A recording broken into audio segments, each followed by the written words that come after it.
السلام علیکم ورحمۃ اللہ وبرکاتہ۔ تین لوگوں پر اللہ نے جنت حرام کر دی ہے، قریب بھی نہیں جائیں گے، اللہ تعالیٰ ان کو جنت کے قرب سے بھی نہیں گزارے گا۔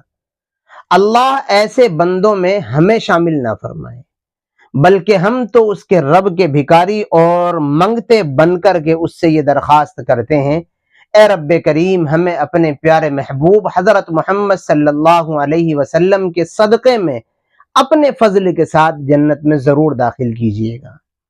کہہ دیجئے آپ بھی آمین۔ اللہ تعالیٰ نے کچھ اعمال کو اور کچھ چیزوں کو اور کچھ بندوں کو اتنا ناپسند کیا ہے کہ خود تین لوگوں پر ان کے ان اعمال کی ناپسندیدگی کی وجہ سے جنت کو ہی حرام کر دیا۔ کون سے ہیں وہ تین بندے اور کون سے ہیں وہ تین کام جن کی وجہ سے ان کے لیے جنت کو حرام کیا گیا ہے؟ آپ ذرا دل کے کانوں سے بات سنیے گا، اور اگر آپ کے اندر یہ کمی اور خامی پائی جاتی ہے تو اس کو ٹھیک کرنے کی کوشش کیجیے گا۔ پہلا، باری تعالیٰ نے کیا ارشاد فرمایا؟ حدیث پاک ہے، یہ مسند احمد کی روایت ہے۔ حضور صلی اللہ علیہ وسلم فرماتے ہیں، شراب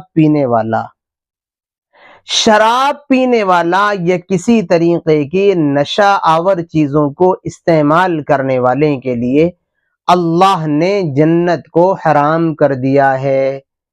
نشہ کرنے والے کو کسی بھی قیمت پر باری تعالیٰ جنت میں داخل نہیں کریں گے۔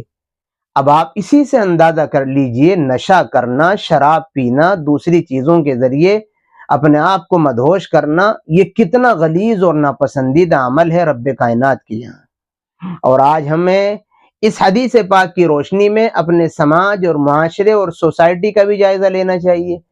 خدا کی قسم کھا کر کے اگر میں کہوں تو مبالغہ نہیں ہوگا، ہمارے سماج اور معاشرے کے 80% سے زیادہ نوجوان نشے میں ملوث ہیں۔ اللہ کی قسم، آپ اپنی بیٹی کے لیے رشتہ تلاش کرنے کے لیے جب نکلتے ہیں، اگر آپ کو کوئی نشیڑی نہ ملے، کوئی صاف ستھرا لڑکا بغیر نشہ کرنے والا مل جائے تو آپ خوش بخت ہیں۔ گھرانے اجڑے پڑے ہیں ہمارے، کتنے گھرانوں میں اس نشے کی وجہ سے آگ لگی پڑی ہے، بیویاں بیوہ ہو گئی ہیں اور بچے یتیم ہو گئے ہیں، مائیں رو رو کر کے اس دنیا سے چلی گئیں، بیٹیاں اپنی زندگی کے خطرناک ترین دور سے گزر رہی ہیں نشہ آور بھائی کی وجہ سے، نشہ کرنے والے باپ کی وجہ سے، نشہ کرنے والے کسی دوسرے رشتہ دار کی وجہ سے۔ اتنا خطرناک یہ جرم ہے اور سماج اور معاشرے پر اتنے خطرناک اس کے اثرات ہیں۔ اسی لیے تو اللہ کے رسول صلی اللہ علیہ وسلم فرما رہے ہیں کہ نشہ کرنے والے کے لیے، شراب پینے والے کے لیے اللہ نے جنت ہی حرام کر دی۔ اسی نشے اور شراب کی پاداش میں نہ جانے کتنے جرائم وجود میں آ رہے ہیں، بیویوں کو طلاقیں ہو رہی ہیں، مطلقہ بن رہی ہیں۔ اس لیے اگر آپ جنت میں جانا چاہتے ہیں تو خدا کے لیے اپنے آپ کو شراب جیسی غلیظ، ناپاک، گندی چیز سے ضرور بچائیے گا۔ یاد رکھیں، سور اور شراب میں کوئی فرق نہیں ہے۔ باری تعالیٰ نے شراب کی حرمت کو قرآن میں بیان کیا، سور کی حرام ہونے کو بھی قرآن میں بیان کیا، تو پھر دونوں میں فرق کیا ہے؟ کوئی فرق نہیں ہے۔ اس لیے تھوڑے سے ہوش کے ناخن لیں اور اپنی عزت، اپنے گھر والوں کی عزت، اپنے ایمان اور یقین اور دین کی فکر کے لیے نشہ آور چیزوں سے اپنے آپ کو ضرور بچائیں۔ تیسرا آدمی جس کے لیے جنت حرام کی گئی ہے وہ ہے ماں باپ کا نافرمان۔ یاد رکھیں، بچوں کے لیے ماں باپ کی ہر حال میں فرما برداری کرنا، ان کی بات ماننا ضروری ہے۔ ہاں، اگر کسی کے والدین اللہ کے حکم کے خلاف کوئی حکم دے پھر نہیں مانی جائے گی، اور اگر اللہ کے حکم کے خلاف حکم نہ دیں، چاہے وہ کافر ہی ہوں، پھر ان کی فرما برداری کرنا ضروری ہے۔ اگر کسی کے والدین یوں کہنے لگے نہیں داڑھی تم کٹا دو، یا نماز پڑھنے مت جاؤ، زکوٰۃ تم مت دو، پھر نہیں والدین کی مانی جائے گی۔ اگر والدین کا حکم اللہ کے حکم سے ٹکرائے گا تو پھر نہیں مانا جائے گا۔ باقی تمام کاموں میں چاہے ہمارے والدین ایمان والے نہ بھی ہوں، ان کی اطاعت اور فرما برداری کرنا، ان کا حکم ماننا ہم سب کے لیے ضروری ہے۔ اور والدین کے نافرمانی کا وبال آخرت میں تو جو ہوگا وہ ہوگا ہی، دنیا میں بھی بہت سخت ترین ہوتا ہے۔ اس لیے خدا کے لیے کبھی بھی اپنے والدین کی نافرمانی بالکل نہ کریں، ان کی رضا میں اپنی رضا رکھیں، ان کی خوشی میں اپنی خوشی شامل کر لیں۔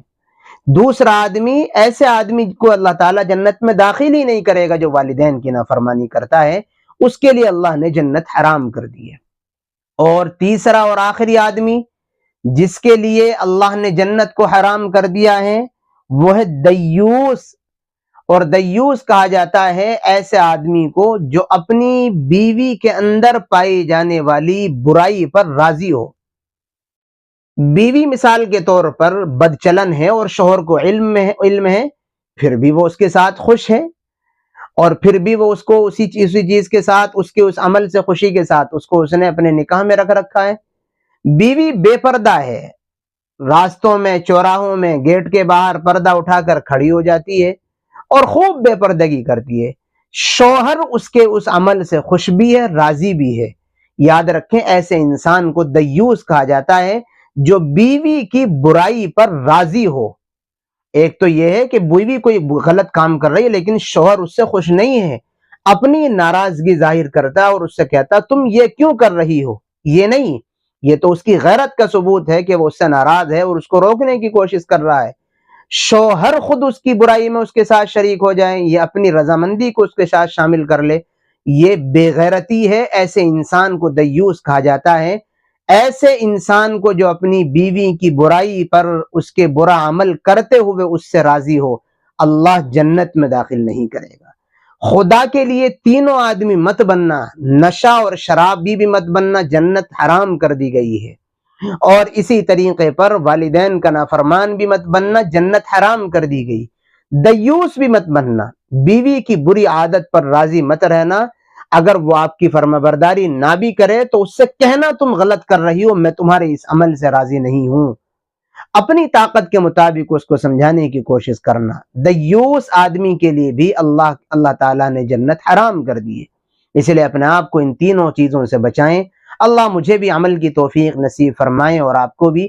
السلام علیکم ورحمۃ اللہ وبرکاتہ۔